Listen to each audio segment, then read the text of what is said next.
All right, everyone, welcome in UGA Football Live with JC Shelton. That is former Georgia quarterback Aaron Murray, friend of the show, our first guest back in 2020. Mm, Look at that. wow. It's pretty awesome. Good to see you again, Aaron. It's been a while. Good to see you, man. We're hot summers here, but football's right around the corner. I know football is right around the corner when this gets in. So this got in about a Yeah, week ago. I'll probably be at the grocery store at some point this week, grabbing the rest of my like Athlon and the rest of those magazines, and post July 4th, really start diving in and looking at what the rest of the country looks like. So it's close. It's really close, which is exciting. it is, man. And you know what? I did something this year, and you're probably going to give me crap for it, but I went online versions for my magazines. Okay.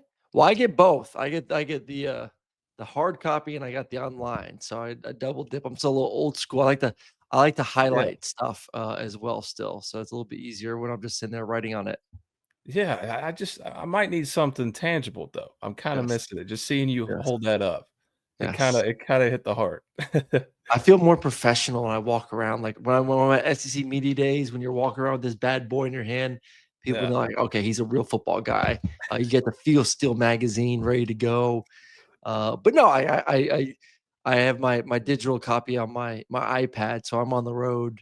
I have multiple computers, a mic, and other stuff in my book bag, so like one less thing to pack. So Yeah. I'll have that up, which is nice. This new digital age. I will say this though, when I do read like non football, but like a book, Mhm. uh, I haven't read a hard copy book in years. I read everything off my iPad nowadays, and I did have a Kindle, but I left it on a flight about a year ago. I've not got a new one since, but, yeah, I've fully changed over when it comes to just books.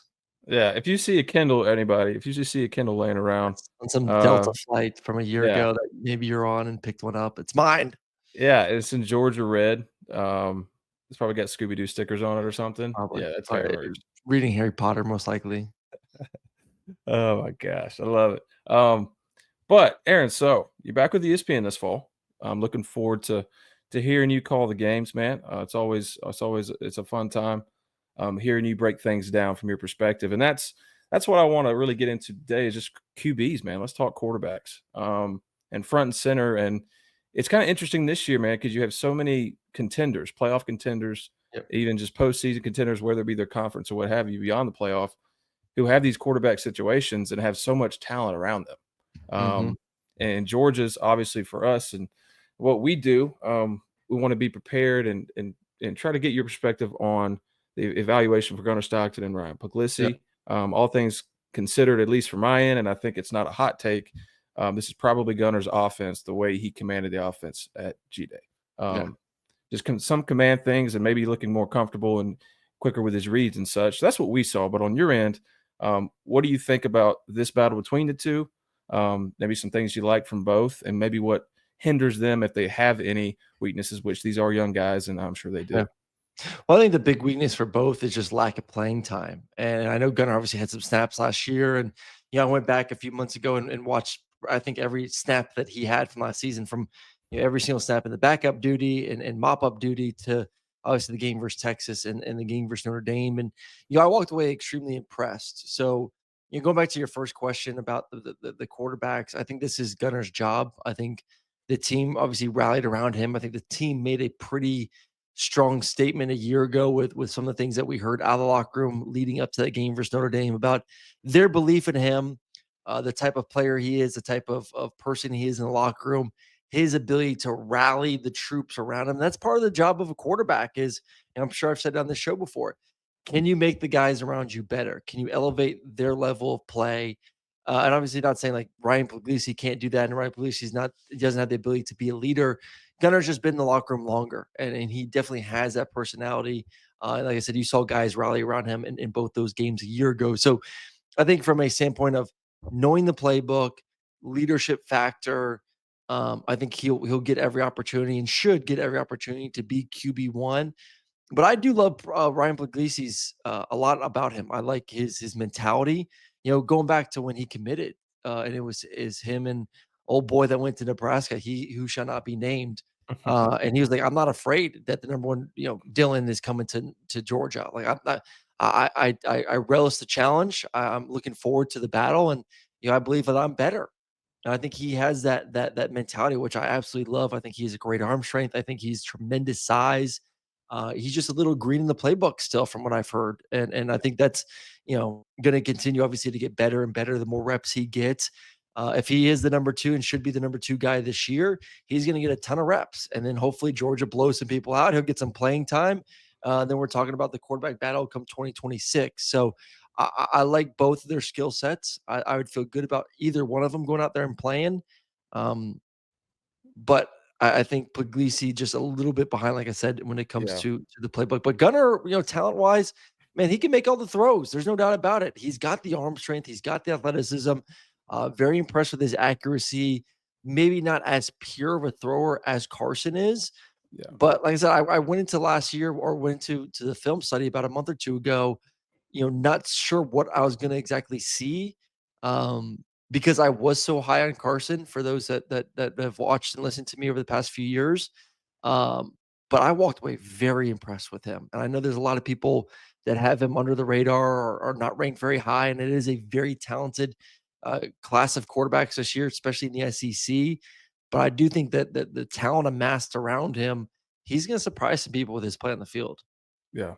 And interesting you say that about Puglisi, and him reaffirming his commitment when Patrick Mahomes Jr. was doing his thing. He should not be named, like you said. And I think that sparked something in a lot of Georgia fans that were like, okay, I like this guy's grittiness. Yep. And, he's flashing his arm talent, just really powerful thrower, accurate at times. And you see that, and you're going to have some of the fan base that are looking for him to step up here and maybe get the job. And what I would say to them, and I was saying to them in the past, is he missed basically an entire spring. And you're talking Yep. about him being green in the playbook. So it's not necessarily a knock on him and his development this far. It's just he didn't get those reps, man. Yep. And that's just unfortunate, but he's sticking it out and he's going to have his opportunity. No, Um, he'll definitely get his opportunity, and you made a good point. I think you made the word gritty. I think that's for both quarterbacks. I think both quarterbacks are a little gritty, which I love. Like the guy that's not afraid to stand in the pocket, get hit in the mouth, still make the throw. I think both those guys possess that ability and that characteristics which you love as a quarterback. That tough SOB back there. mhm, Um, but studying a playbook and drawing up plays on a whiteboard is very different than actually repping it on the field.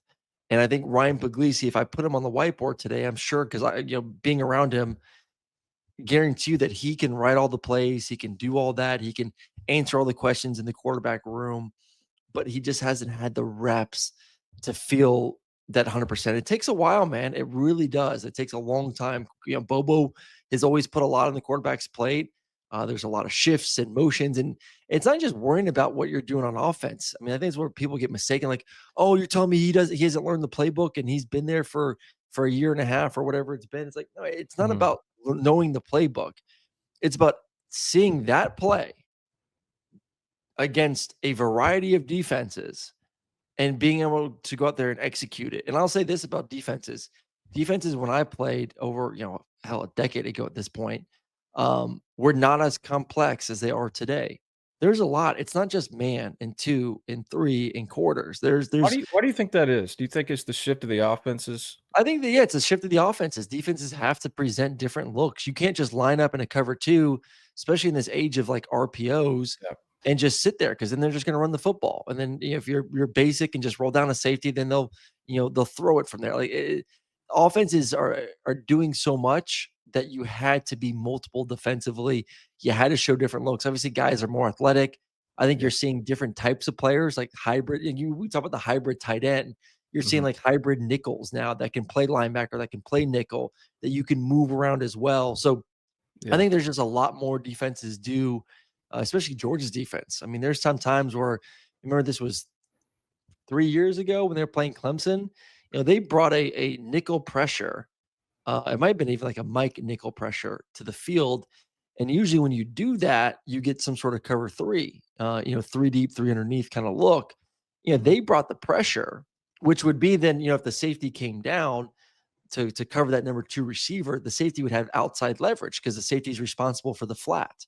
Yeah. Well, Georgia brought that pressure, but ended up playing some sort of cover 2 where the backside safety ran all the way across the field to be the new safety. The backside corner became the backside safety. The backside defensive end became the new corner. And so the safety that for the front side that was rotating down actually rotated down inside leverage. So I think it Mhm. was DJU. He threw like a skinny slant, which I would have done the same thing. Like, hey, we used to do the same thing. We would, hey, takes two, takes two. If both those guys come, slot receiver would run a quick slant, knowing it's outside leverage, and you catch it for a nice completion. Yeah. Well, Georgia rotated down to a cover 2 inside leverage, ended up being a pick 6. It's like stuff like that where like I wouldn't even have noticed that. I would have thrown the same thing. I would have thrown a damn interception. So it takes just not just knowing the playbook, but repping those plays against a variety of defenses over and over and over and over again to master your craft. And right now, Puglisi just hasn't had enough reps within the offense against other defenses to feel 100%. And he'll get that opportunity all through, summertime right now and also, through fall camp. Yeah. So we both think Gunner's he got the job. So let's move forward just kind of from here, expecting him to be the starter. Um, Fair expectations for him or something I think we need to talk about. And really the entire fan base, if you want to be a realist, maybe you should get those in check before we start the season. I think you go back and look at those really a half of football against Texas and then the game against Notre Dame. He thrust it into that situation. Aaron, I don't know if in your career, were you in a situation like that? Just thrust it. No, Yeah, not kinda not like maybe an injury in a big time game, you have to come in at any time in your career, because I know professionally too. no, not in that standpoint. Obviously I've been hurt myself and like Hudson had to come Yeah. in there and it's not easy to do. You don't get a lot of reps as a backup quarterback. The week leading up to a game, it's all about the starter getting comfortable and you may get maybe a third of the reps. So Mm, it's nearly not as much, but you have to be ready. And I think that's the one thing that at least Puglisi saw that a year ago with Carson going down was and also to the way that Gunnar plays the game. Like one of the great things we love about Gunnar is that grit we just talked about, that willingness to stay in the pocket and get hit, the willingness to run the football, take on defenders, a la Texas. yeah, But that does bring a level of risk of getting hurt that a lot higher than a guy who maybe wants to slide or get out of bounds or doesn't necessarily want to take the hit in the backfield. So I think the message to Puglisi is continue to get reps. We're going to give you and props to Kirby because you go to Kirby's practice and everyone talks about obviously Kirby on the microphone and yelling at everyone, but the way Kirby structures practice, the 2s and 3s, especially in the off season, spring, summer, fall camp, get a ton of reps, a ton right, of reps. It is wild how many reps they get. So like Puglisi will get an opportunity to rep the offense, to feel comfortable. And then obviously the message to him is, hey, listen, Gunner is a tough SOB. He mhm, is willing to take the hit. You got to be ready just in case something does happen. yeah, and so, Gunnar had that opportunity, comes in, and everything, all that pressure on him, I was really impressed. Now, it doesn't jump off the stat sheet, obviously led Georgia to a win, and I think that's what you walk away with from that, but then, okay, you have an entire le pre-game experience where you're preparing to be the starter here against Notre Dame, and he didn't lose Georgia that game. Yep. And he actually improved from his performance against Texas. You look at yards per attempt, up 3 almost an entire 3 yards. His rating was up nearly 40 points. He did the things I think that painted that brighter picture for the future of this guy. Okay, this guy can lead this offense. Yep. And now you have an entire offseason, right? And you were talking about how many reps the 2s and 3s get, of course, but then Gunner's getting all those as well, and has that mindset of, okay, it is my job to either win or lose. Um, and I think the kind of the beautiful thing and the silver lining for Georgia fans here is maybe you don't want this quarterback situation. Obviously, you would like some camaraderie and having a guy back, a proven starter. But the way he handled that pressure in those situations, I think, is one of those silver linings for Georgia fans where you can rely on this guy. Oh yeah. He's not, the moment's not too big for him. or at least it might No. be in his mind, but we can't tell, and you can't tell from the field. No, I mean, I walked away watching, especially those games versus Texas and Notre Dame, saying like, "Man, this guy's got great ability." There's no doubt about it, and he's done it with, very limited true game reps, and that comes with time, and obviously the goal is to get better and better each and every single game for Gunnar. And I think he can though, but I think when it comes to let's make a list of attributes we like from a quarterback: leadership, accuracy, takes care of the football, love the athleticism. I think well above average arm strength. I think really good arm strength. Yeah. Um, I don't know what the knock is. I really don't. I think maybe because people were, and including myself, got kind of caught in the trap of, hey, we're comparing him to Carson. So when you see him throw against Carson, and Carson, let's not forget this time a year ago, Carson was projected the number one quarterback, number one pick in the NFL draft. I mean, Yeah. that's what he was. Like, say all you want about Carson back.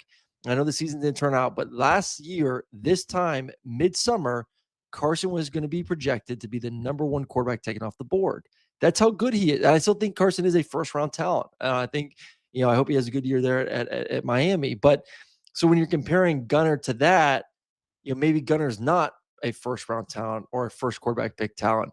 But I think Gunnar has a lot of great attributes that could obviously get him to the NFL to Yeah. play at a high level. Hey, Stetson Bennett But wasn't either, yeah, you know? exactly. But I mean, but I would say Gunner's just as athletic as Stetson. I think Gunner maybe has a better arm, or if not equal to Stetson. Mhm. Obviously, he's bigger than what Stetson was. I think he's a hard worker leader. So, like, once again, like, you go through all the boxes of what do I want for my quarterback at Georgia, and I think Gunner checks off every single box that you want. So, and then you look around and the talent around him. Like, Kirby finally said enough's enough. Like, I'm going to put my foot down. We're going to recruit and bring in some top talent. So going and getting Noah, going and getting the kid from USC, Branch, recruiting some highly recruited guys at the high school ranks that maybe has an opportunity to make some plays. Still got Dylan Bell, got Oscar, got Lawson. I'm probably leaving a couple off right now, but the talent around the quarterback position is as good as it's been in years. Yeah. Doesn't mean it's going to produce. Last year I thought Dom Lovin and Arian Smith were going to have big years. Obviously we saw the up and down from those guys and inconsistency with drops. So, you're hoping there's a breakthrough on the outside that could take some pressure off the quarterback. But, I'll say this: heading into the season, I am less worried about Gunner and more worried about these receivers. These receivers have more to prove to me than Gunner Stockton. I saw enough from Gunner a year ago to say I have confidence that he can go out there and play at a high level. I need to see these receivers play better. I need to see these tight ends play better to take some pressure off their quarterback. Yeah, exactly, and that's our next progression here is just talking about the supporting cast, and you mentioned the guys and the receiver additions. Obviously, that's just a huge, huge question. And everything points to this is, like you said, one of the best groups that we've seen in years. And you even think beyond just Noah Thomas, who led A&M receiving, had 8 touchdowns, huge body, is that prototypical guy in the red zone and short yardage areas too on third downs if you need a catch too, that kind of guy. And then you got Talon Taylor from the high school ranks. He's a 5-star since George Pickens, the first one Georgia signed, and C.J. Wiley and Landon Rolden. A lot of young talents and guys who haven't proven or not proven themselves here as far as the transfers. Hopefully we see a lot of reps spread out between these guys to find the most reliable options. Mhm. But like it's shaping up to be there, the expectations for them, I think, just explosiveness, right? Oh, yeah. Playmaking ability that Georgia Well, did not Colby have back last year. too. I mean, Colby back as well. Yeah.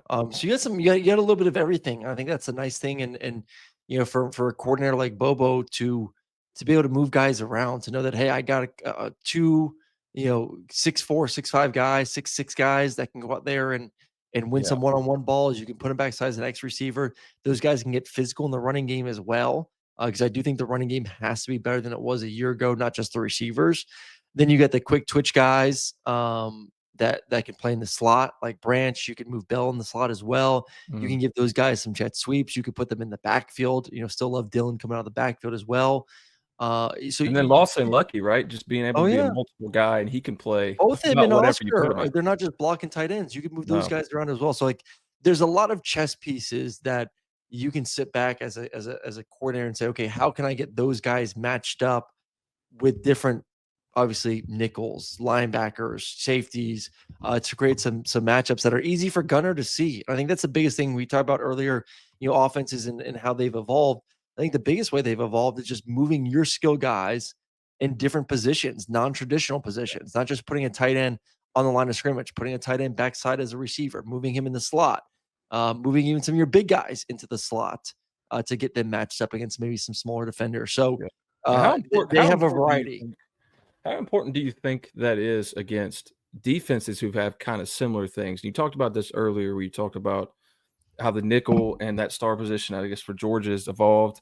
You have a guy like Jalen Walker last year playing multiple positions, but you kind of see that too from other defenses like Alabama and Texas, who are going to have two of the most talented defenses in the country. You Yep. got them both at home.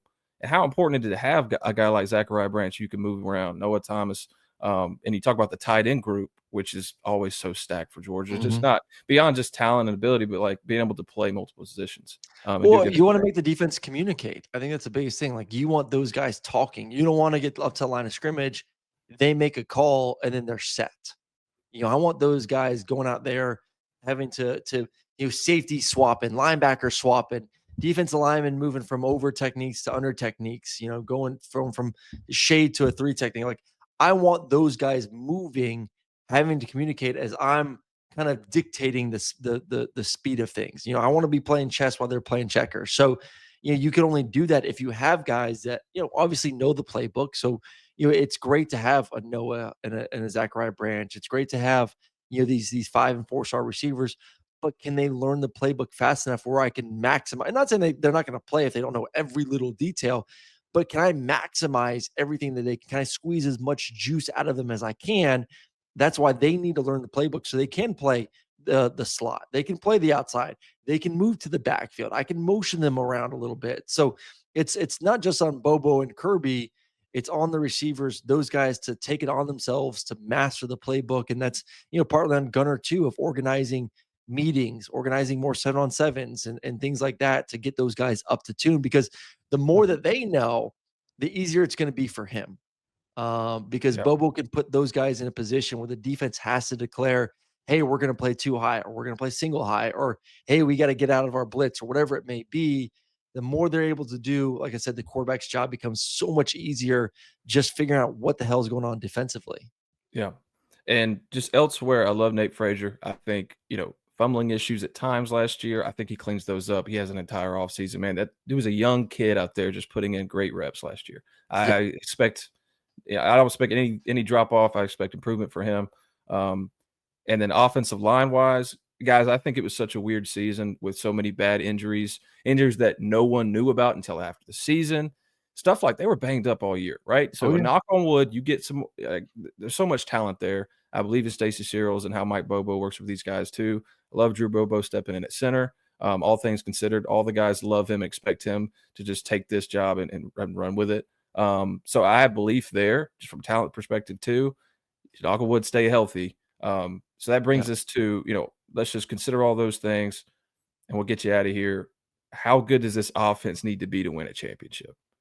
They're never having they never and will never have to be the best to win a championship. Kirby and that defense and Glenn will obviously have those guys performing at a top level. Like, Georgia will never have a defense that's not one of the best in the SEC and one of the best in the country. There's no doubt in my mind, just the way they recruit, the way they practice, and just the minds in that building when it comes to defense and preparation. So, I don't need Georgia offense to be scoring 40, 50 points a game for them to have success.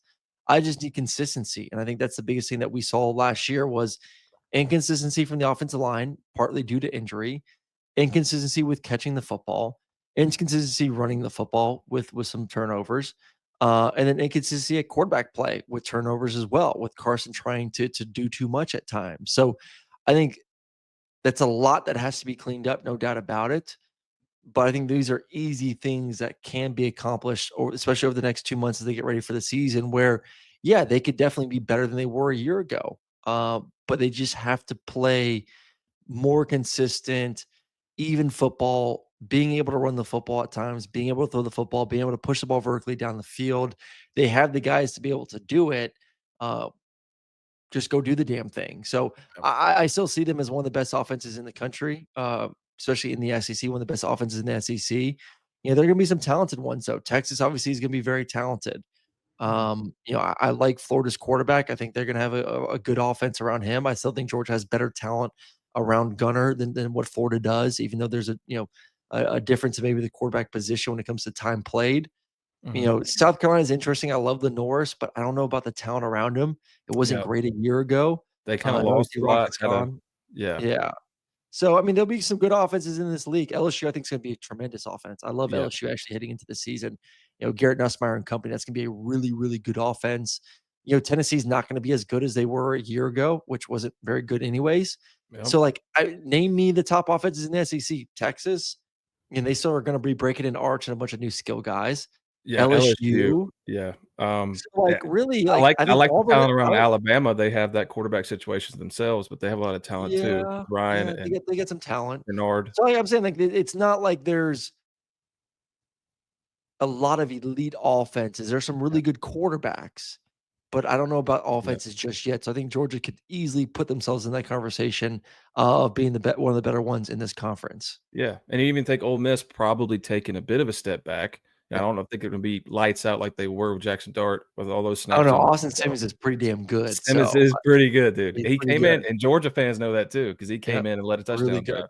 drive. So we'll see. Maybe some growing pains. I just expect some growing pains around the league with the quarterback situations, and Georgia Yeah. included. There are gonna be times to where Well, Gunnar you say that, but Stockton I mean, looks like, like a look at the freshman. quarterbacks coming back this year. I mean, I think it's a very DJ Lagway, I don't know what's drawing blank his name. I think DJ is unbelievably talented.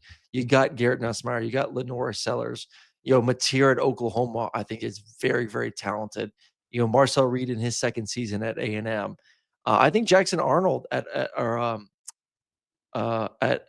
Auburn now has Yeah. an opportunity with they got a lot of talent receiver at Auburn, a lot of talent, Mhm. and you go back and watch what he did there at Oklahoma a year ago early on before all the injuries and the receivers and offensive line. I think he is a lot of good stuff. Obviously, a former five-star guy, so I think there's a lot of good quarterbacks. I just think that these offenses kind of got to gel. Besides, really, like I said, LSU really is the one you feel really good about. Yeah.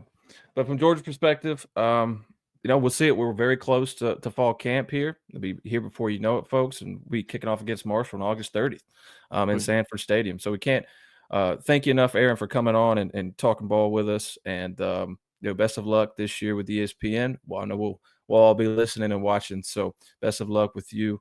And thanks for jumping on the show, man. Appreciate you, man. Go Dogs.